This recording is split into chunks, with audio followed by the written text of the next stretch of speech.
ആദ്യം പ്രിന്റു. സാധാരണ നമ്മുടെ കേരളത്തിൽ ഇതുവരെ കണ്ട് പരിചയം ഇല്ലാത്ത ഒന്നാണ് നിലമേലിൽ അടക്കമുണ്ടായത്. ഇതിനു മുമ്പും കേരളത്തിന്റെ ഗവർണർ പലപ്പോഴായി ഇത്തരത്തിൽ പൊതുജനങ്ങൾക്കിടയിലേക്ക് ഇറങ്ങിച്ചെല്ലാറുണ്ട്, പ്രതിഷേധങ്ങൾക്കിടയിലേക്ക് ഇറങ്ങിച്ചെല്ലാറുണ്ട്. പക്ഷെ ഇന്ന് അതിൽ നിന്നൊക്കെ വ്യത്യസ്തമായിരുന്നു കാഴ്ച. തനിക്ക് നേരെ കരിങ്കൊടി കാട്ടിയ എസ് എഫ് ഐ പ്രവർത്തകരുടെ അരികിലേക്ക് അദ്ദേഹം വാഹനം നിർത്തി എത്തുന്നു, അവരുമായി വാക്കുതർക്കത്തിൽ ഏർപ്പെടുന്നു, പോലീസിനെ പഴി പറയുന്നു, ചില ഉദ്യോഗസ്ഥരെ അടക്കം വിളിക്കാൻ ആവശ്യപ്പെടുന്നു, അമിത്ഷായും പ്രധാനമന്ത്രിയുമായി ബന്ധപ്പെടാൻ ചിലരോട് ആവശ്യപ്പെടുന്നു. ഇതൊക്കെയാണ് കേരളം ഇന്ന് കണ്ടത്. ഗവർണർ പദവിയിൽ ഇരിക്കുന്ന ഒരാൾക്ക് ചേർന്ന പ്രവൃത്തിയാണോ ഇന്ന് ഗവർണർ നടത്തിയത്? അഭിലാഷ് സാർ, ഡിസംബർ 11 മുതൽ കേരളത്തിലെ ജനാധിപത്യ രീതിയിലുള്ള സമരങ്ങളെയൊക്കെ അട്ടിമറിച്ചുകൊണ്ട് ഇന്ത്യയുടെ ചരിത്രത്തിൽ തന്നെ ഒരു ഗവർണറെ വേട്ടയാടുന്ന സാഹചര്യമാണ് നമുക്ക് കേരളത്തിൽ കാണാൻ സാധിക്കുന്നത്. കേവലം SFIക്കാരുടെ ഒരു സമരമായിട്ടല്ല ഞാനതിനെ കാണുന്നത്. നമുക്കറിയാം, സർക്കാർ സ്പോൺസേഡ് ആയിട്ട് ഗവർണർക്കെതിരെ നടക്കുന്ന, ഗവർണറെ അപായപ്പെടുത്താനുള്ള ഒരു സമരമാണ് നടക്കുന്നത്. കാരണം ജനാധിപത്യ രീതിയിലുള്ള പ്രതിഷേധങ്ങളും പ്രക്ഷോഭങ്ങളും ഒക്കെ നമ്മൾ കണ്ടതാണല്ലോ. ഇന്ത്യയുടെ ചരിത്രത്തിൽ ഏതെങ്കിലും ഒരു ഗവർണറുടെ വാഹനം തെരുവിൽ ആക്രമിക്കപ്പെട്ടിട്ടുണ്ടോ? കേരളത്തിന്റെ മണ്ണിൽ ഡിസംബർ 11 SFIക്കാർ ഈ കായികപരമായി അദ്ദേഹത്തെ ആക്രമിക്കുന്ന ഒരു സാഹചര്യം. പക്ഷേ കായികപരമായി അദ്ദേഹത്തിന്റെ കാറിനാണ് ഇവർ പരിക്കേറ്റിയെങ്കിലും അദ്ദേഹം അന്ന് പുറത്തിറങ്ങില്ലായിരുന്നെങ്കിൽ ഉറപ്പാണ് SFIക്കാർ ആ കാർ അടിച്ച് തകർത്ത് അദ്ദേഹത്തെ അതിനുള്ളിലിട്ട് എന്തെങ്കിലും ചെയ്യുമായിരുന്നു. ആ സാഹചര്യത്തിലാണ് അദ്ദേഹം പുറത്തേക്ക് ഇറങ്ങുന്നത്. അതിനുശേഷം നിങ്ങൾ നോക്കൂ, ഗവർണർക്കെതിരെ നമ്മളിവിടെ ഗവർണർക്കെതിരെയുള്ള പ്രക്ഷോഭങ്ങളൊക്കെ നമ്മൾ കാണാത്തതൊന്നുമല്ല. പൊതുവെ പ്രക്ഷോഭങ്ങളൊക്കെ നമുക്കറിയാം. ഗവർണർക്കെതിരെ പ്രക്ഷോഭം നമ്മൾ എപ്പോഴും രാജ്ഭവന് മുമ്പിലാണ് എല്ലാ പ്രതിപക്ഷ പാർട്ടികളും എന്ത് പ്രതിഷേധങ്ങൾ ഉണ്ടെങ്കിലും ചെയ്യാറ്. പക്ഷെ അതിന് വിരുദ്ധമായിക്കൊണ്ട് ഭരണഘടനകളെ മുഴുവൻ ലംഘിച്ചുകൊണ്ട് ഭരണഘടന പതിവഹിക്കുന്ന ഈ സംസ്ഥാനത്തിന്റെ തലവനെ തെരുവിൽ നേരിടുന്ന ഒരു സാഹചര്യം ഈ കേരളത്തിൽ ഉണ്ടാക്കിയത് ആരാണ്? അതിന് ഒത്താശ ചെയ്ത ആരാണ്? മുഖ്യമന്ത്രിയുടെ പിന്തുണയോട് കൂടിയിട്ട് ഈ കേരളത്തിൽ ആരിഫ് മുഹമ്മദ് ഖാനെ വേട്ടയാടിക്കൊണ്ടിരിക്കുകയാണ്. അവിടെ ശ്രീ പ്രിന്റു, താങ്കൾ സൂചിപ്പിക്കുന്നത് പോലെ ഇതിപ്പോൾ സ്വാഭാവികമായും SFI എന്ന് പറയുന്നത് ഭരണാനുകൂല വിദ്യാഭ്യാസ അല്ലെങ്കിൽ വിദ്യാർത്ഥി സംഘടനയാണ്. അത് സ്വതന്ത്ര സ്വഭാവമുണ്ട് എന്നൊരു പക്ഷേ ഹസൻ മുബാറക്ക് ഉൾപ്പെടെയുള്ളവർ വാദിച്ചേക്കാം. അതെന്തുമാകട്ടെ, പക്ഷേ കേരളത്തിലെ സർവകലാശാലകളെ ഉൾപ്പെടെ കാവ്യവൽക്കരിക്കാൻ ശ്രമിക്കുന്നു എന്ന് ആരോപിച്ചുകൊണ്ടുള്ള പ്രതിഷേധമാണ് SFI നടത്തുന്നത്. അവിടെയാണ് SFIയുടെ സംസ്ഥാന അധ്യക്ഷൻ കേരളത്തിലെ കലാലയങ്ങളിൽ കാലുകുത്തിക്കാൻ അനുവദിക്കില്ല എന്ന് ആലങ്കാരികമായി അദ്ദേഹം പ്രസംഗിക്കുന്നു. ഉടനെ അത് ഗവർണർ ഏറ്റെടുക്കുകയാണ്. ഞാൻ കാലുകുത്തുക തന്നെ ചെയ്യും. അങ്ങനെ SFIയെ വെല്ലുവിളിച്ചുകൊണ്ട് അദ്ദേഹം സർവകലാശാലയിൽ എത്തുന്നു, അവിടെ കാലുകുത്തുന്നു, അവിടെ താമസിക്കുന്നു. അതൊക്കെ ഒരു തരത്തിൽ നമുക്ക് രാഷ്ട്രീയമായ പോര എന്ന നിലയിലാണ് നോക്കിക്കാണാൻ സാധിക്കുള്ളൂ. അത് അവിടം കൊണ്ട് അവസാനിപ്പിക്കേണ്ട ഒന്നല്ലേ? ഒരു ഗവർണറെ സംബന്ധിച്ചിടത്തോളം ഇതിങ്ങനെ എവിടെയൊക്കെ SFI പ്രതിഷേധം നടത്തുന്നുണ്ടോ അവിടെയൊക്കെ ഞാൻ ഇറങ്ങി നടന്നിരിക്കും, ഞാൻ നിങ്ങളുമായി ഏറ്റുമുട്ടിയിരിക്കുമെന്ന് പറയുമ്പോൾ അത് ഗവർണർ പദവിക്ക് ചേരുന്നതാണോ? അത് ഒരുപക്ഷെ RSSോ സംഘപരിവാറോ BJPയോ ഒക്കെ ചെയ്യട്ടെ, പക്ഷേ ഒരു ഗവർണർ ആണോ ഇത്തരത്തിൽ പെരുമാറേണ്ടത്? അങ്ങനെയല്ലല്ലോ സാർ. നമ്മൾ മനസ്സിലാക്കേണ്ട ഒരു കാര്യമുണ്ട്. ഗവർണർ ആദ്യമായിട്ട് തെരുവിലിറങ്ങിയിട്ട് ചോദിക്കുന്നത് അദ്ദേഹത്തിന് പ്രോട്ടോകോൾ പ്രകാരം അദ്ദേഹത്തിന് സംരക്ഷണം നൽകുന്ന പോലീസുകാരെയാണ് അദ്ദേഹം ചോദിക്കുന്നത്. എവിടെ പോലീസ്? നിങ്ങൾ കണ്ടല്ലോ ഇന്നത്തെ ദൃശ്യങ്ങൾ, നിങ്ങൾ നോക്കൂ. ഇന്നത്തെ ദൃശ്യങ്ങൾ കൃത്യമായിട്ട് എല്ലാ ദൃശ്യങ്ങളും കേരള ജനത മുഴുവൻ കണ്ടതാണല്ലോ. അതെ, നിങ്ങൾ നോക്കൂ, കൃത്യമായിട്ട് ഗവർണർ വരുന്നതിനേക്കാൾ അരമണിക്കൂർ മുമ്പ് SFIക്കാർ എവിടെ വരുന്നു? നിലമേൽ വരുന്നു. ശരി, SFIക്കാർ അവിടെ വലിയൊരു ബാനർ സ്ഥാപിക്കുന്നു. എന്നിട്ട് അവിടെ ആ ബാനറിന് ചുറ്റും SFIക്കാർ 10-50 SFIക്കാർ വന്ന് നിൽക്കുന്നു. അപ്പൊ സ്വാഭാവികമായിട്ട് പോലീസ് ഉണ്ട്.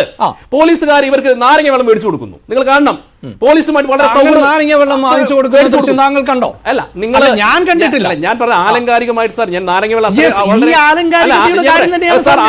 അല്ല സാർ. നിങ്ങൾ കണ്ടല്ലോ അരമണിക്കൂർ പോലീസും SFIക്കാരും തമ്മിലുള്ള സൗഹൃദ സംഭാഷണം നിങ്ങൾ കണ്ടല്ലോ. എന്നിട്ട് SFIക്കാർ വന്നത് എത്ര സമയത്താണ് ഇവർ തടയുന്നത്?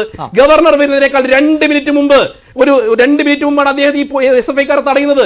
ഞാൻ ചോദിക്കട്ടെ, ഇവിടെ കേരളത്തിലെ മുഖ്യമന്ത്രി ഇവിടെ നവകേരള സദസ്സ് നടത്തിയപ്പോ അദ്ദേഹത്തിനും എതിരെ കരിങ്കൊടി പ്രതിഷേധം ഉണ്ടായിരുന്നല്ലോ, നിങ്ങൾക്കറിയാലോ. അങ്ങനെയാണെങ്കിൽ മുഖ്യമന്ത്രി വരുന്നതിന്റെ 1 മണിക്കൂർ മുമ്പ് 1 കിലോമീറ്റർ പരിധിയിൽ എന്തെങ്കിലും പ്രതിഷേധം നടത്താൻ സമ്മതിച്ചിരുന്നോ?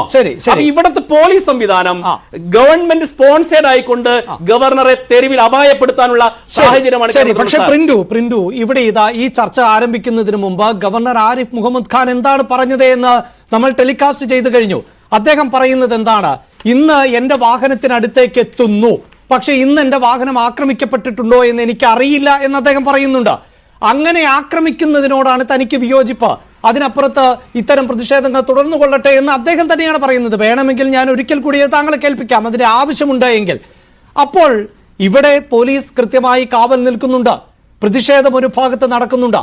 ഇത് വാഹനത്തിലേക്ക് പാഞ്ഞെത്തിയതല്ല, മറിച്ച് വാഹനം നിർത്തി ഗവർണറാണ് ഇന്ന് പുറത്തിറങ്ങുന്നത്. അത് ആ ദൃശ്യങ്ങളിൽ കാണാൻ സാധിക്കും. ഒരു SFI പ്രവർത്തകരുടെ നേരെ കൈയോങ്ങിക്കൊണ്ടൊരു ഗവർണർ വരുന്നു. അതിന്റെ എന്ത് ഉത്തരവാദിത്തമാണ് ഗവർണർക്കുള്ളത്? ഒരു വനിതാ പ്രവർത്തകയുമായി ഗവർണർ ഏറ്റുമുട്ടുന്നു. സുരക്ഷാ വീഴ്ചയുണ്ട് എങ്കിൽ ഗവർണർ ചെയ്യേണ്ടത് ഉടൻ വാഹനത്തിൽ നിന്ന് ചാടിയിറങ്ങി ആ പ്രകോപനപരമായ ആ ഇടയിലേക്ക്, ആ പ്രതിഷേധക്കാർക്കിടയിലേക്ക് ഇറങ്ങി ചെല്ലുകയാണോ ചെയ്യേണ്ടത്? അല്ല സാർ, ഒന്ന് നോക്കൂ. ഈ ഗവർണർക്ക് കേരളത്തിൽ ഒരു പരിപാടിയിൽ പങ്കെടുക്കാൻ പറ്റില്ല എന്നൊരു ഒരു സാഹചര്യം ഈ കേരളത്തിൽ സൃഷ്ടിക്കപ്പെടുന്നത് സത്യത്തിൽ ഇവിടുത്തെ ആഭ്യന്തര മന്ത്രാലയത്തിന്റെ പരാജയമാണ്. ഒന്ന് നമ്മൾ മനസ്സിലാക്കേണ്ട പ്രധാനപ്പെട്ട ഒരു കാര്യം, ഈ SFIക്കാരെ പോലീസ് തടയുന്നത് ഗവർണർ എത്തുന്നതിന് തൊട്ട് 1 മിനിറ്റ് മുമ്പാണ്. നിങ്ങൾ മനസ്സിലാക്കണം. അപ്പൊ ഇവിടെ ഒരു നാടകം, SFIക്കാരെ തെരുവിലിറക്കിക്കൊണ്ട് ഈ ചുടുചോറ് മാന്തിക്കുന്ന CPM-ന്റെ തന്ത്രം, ആ തന്ത്രം കേരളത്തിൽ വിലപ്പോവില്ല. കാരണം ഭരണഘടനാ പദവി വഹിക്കുന്ന ഗവർണറെ ഈ രീതിയിൽ കേരളത്തിൽ കൈകാര്യം ചെയ്യേണ്ടതുണ്ടോ? നിങ്ങൾ നേരത്തെ പറഞ്ഞല്ലോ, ഗവർണർക്ക് കേരളത്തിൽ നടക്കാനുള്ള സ്വാതന്ത്ര്യമില്ല സാർ. അദ്ദേഹത്തിന് സ്വാതന്ത്ര്യമല്ലേ നിങ്ങൾ ചോദ്യം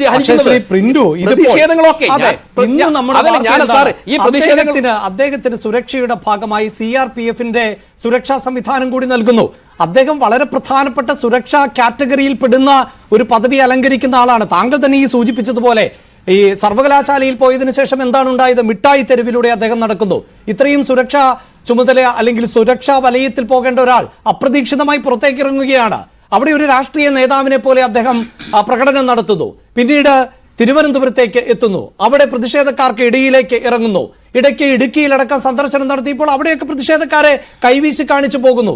ഇതിപ്പോൾ ഒരു പ്രതിഷേധം നടക്കുമ്പോൾ അവിടേക്ക് ഇറങ്ങി ചെന്നിട്ട് പിന്നീട് എനിക്ക് സുരക്ഷയില്ല എന്ന് പറയുന്നതിൽ എന്തർത്ഥമാണുള്ളത്? ഇത് സാർ എത്ര തവണയായി ഇത് ആവർത്തിച്ചു?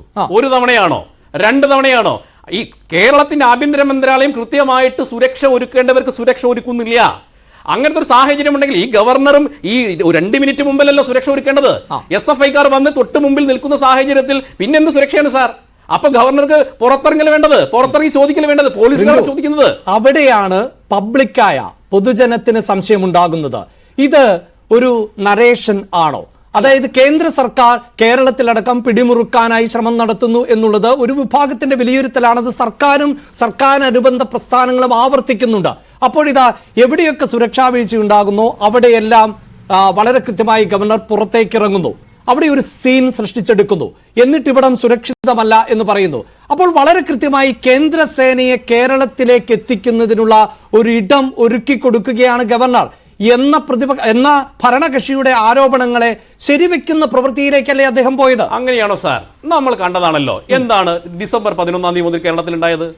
അങ്ങനെ ആസൂത്രിതമായിട്ട് ഇവിടെ കേന്ദ്രസേനയെ വരുത്താൻ വേണ്ടിയിട്ട് ആരിഫ് മുഹമ്മദ് ഖാൻ SFIക്കാരുമായിട്ട് ഫൈറ്റ് പോകുന്ന നിങ്ങൾ അങ്ങനെ ധരിക്കല്ലേ? നിങ്ങൾ മനസ്സിലാക്കേണ്ടത്, ആരിഫ് മുഹമ്മദ് ഖാന്റെ സഞ്ചാര സ്വാതന്ത്ര്യത്തെ എന്തിനാ SFIക്കാർ ഇങ്ങനെ തടയുന്നത്?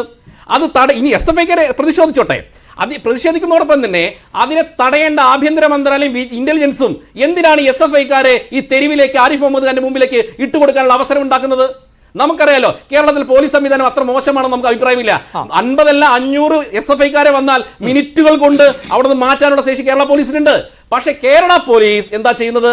ആരിഫ് മുഹമ്മദ് ഖാനെ ഈ SFIക്കാർ മുമ്പിലിട്ടിട്ട് SFIക്കാർ ഈ കരിങ്കൂടി കാണിച്ചു കഴിഞ്ഞാൽ വലിയ സംഭവമാണെന്ന് വരുത്തി തീർക്കാനാണോ എന്നറിയില്ല. അതോ ആരിഫ് മുഹമ്മദ് ഖാനെ നിരന്തരമായിട്ട് പ്രശ്നങ്ങൾ ഉണ്ടാക്കി ഇത് കേരളമാണല്ലോ, അങ്ങനെയല്ലോ, ഇത് കേരളമാണ് ആരിഫ് മുഹമ്മദ് ഖാനെ ഇവിടെ നിങ്ങളുടെ തിട്ടൂരം നടക്കില്ല എന്ന് പ്രഖ്യാപിക്കാനാണോ എന്നറിയില്ല. പക്ഷെ നിങ്ങൾ മനസ്സിലാക്കേണ്ട ഒരു കാര്യം, ഈ കേരളത്തിൽ ഈ ഗവർണർ എന്ന് പറയുന്ന ഭരണഘടനാ പദവിയുള്ള ഒരാൾക്ക് പോലും സ്വസ്ഥമായിട്ട് കേരളത്തിന്റെ തെരുവിൽ ഇറങ്ങി നടക്കാനുള്ള സ്വാതന്ത്ര്യം നഷ്ടമായിരിക്കുന്നു. അതിന് കാരണം ആരാണ്? പിണറായി വിജയനാണ്. അപ്പൊ പിണറായി വിജയന്റെ ആഭ്യന്തര മന്ത്രാലയം തകർച്ചയാണ് സാർ. അതേ സാധനത്തിൽ നമ്മൾ നോക്കണം. അഭിലാഷ് സാറിന് അറിയാലോ നമ്മളുടെ നവകേരള സദസ്സുമായി ബന്ധപ്പെട്ടിട്ടുണ്ടായിട്ടുള്ള കാര്യങ്ങൾ. ഇതേ കറുപ്പും ഇതേ കരിങ്കൊടി ഉയർന്നപ്പോ ഇപ്പൊ കരിങ്കൊടിയ പ്രശ്നം, അത് കറുപ്പ് തന്നെ പ്രശ്നമായിരുന്നു പിണറായി വിജയന്.